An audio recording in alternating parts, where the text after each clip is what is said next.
You might want to ask yourself why the entire culture is utterly saturated with mass media entertainment from all sides, while the educational system in America continues its stupefying downward slide since the U.S. government decided to take over and subsidize the public school system.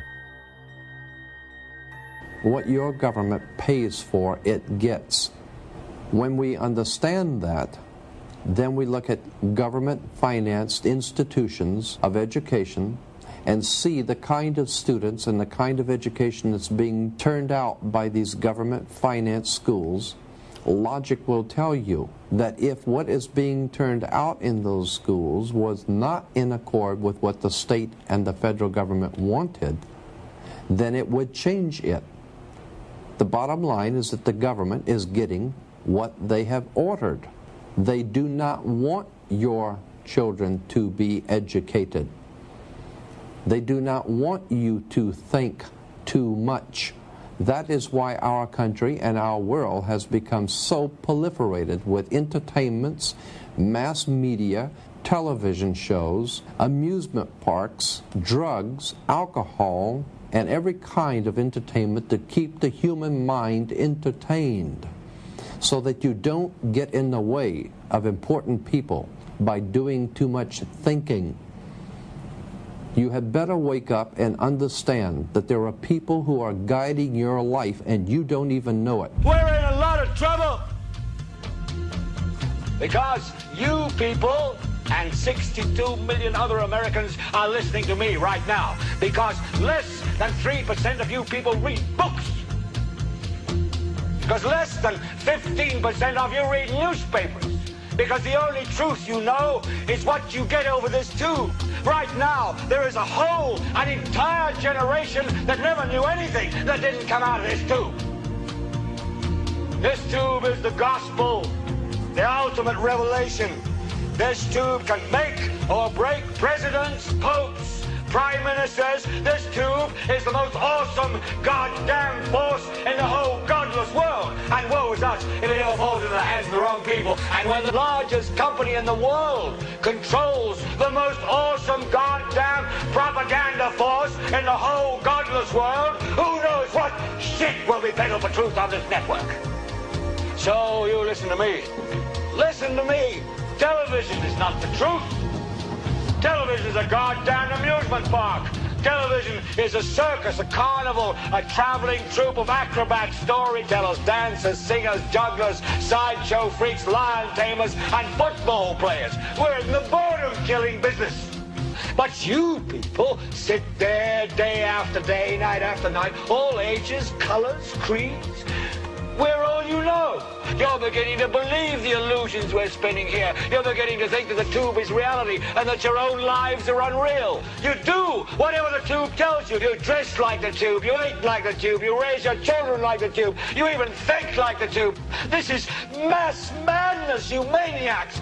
In God's name, you people are the real thing. We are the illusion. The last thing the men behind the curtain want is a conscious, informed public capable of critical thinking, which is why a continually fraudulent zeitgeist is output via religion, the mass media, and the educational system. They seek to keep you in a distracted, naive bubble, and they are doing a damn good job of it. In 2005, an arrangement between Canada, Mexico, and the United States was made.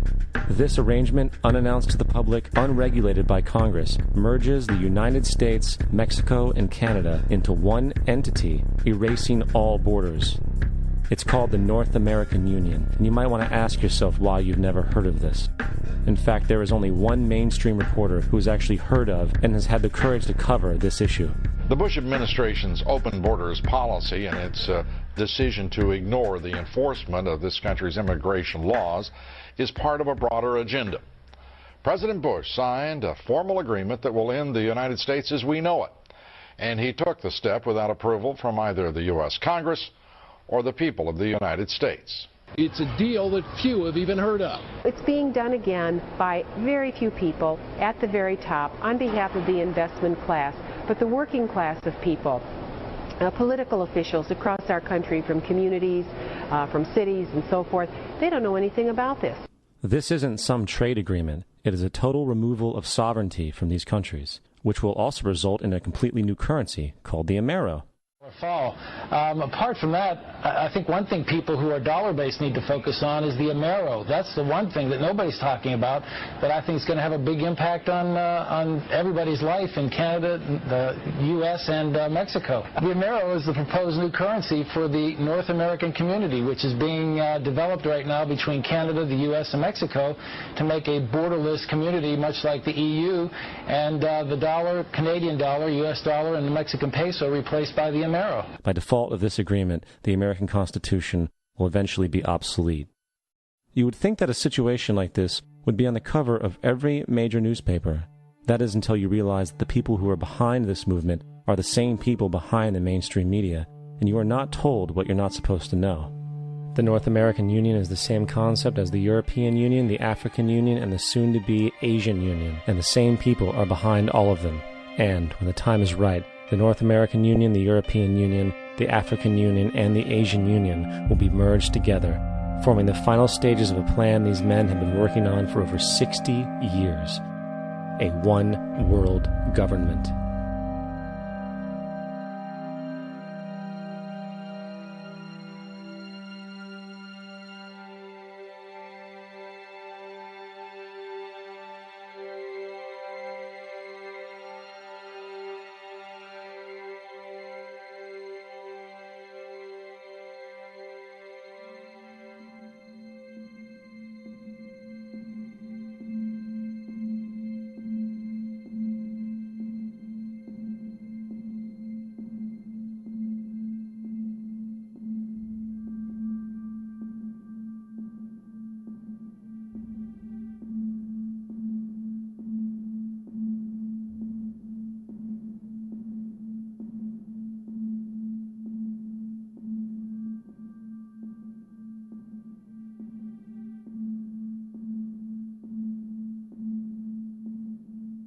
One bank, one army, one center of power. And if we have learned anything from history, it is that power corrupts, and absolute power corrupts absolutely. This is Aaron Russo, a filmmaker and former politician.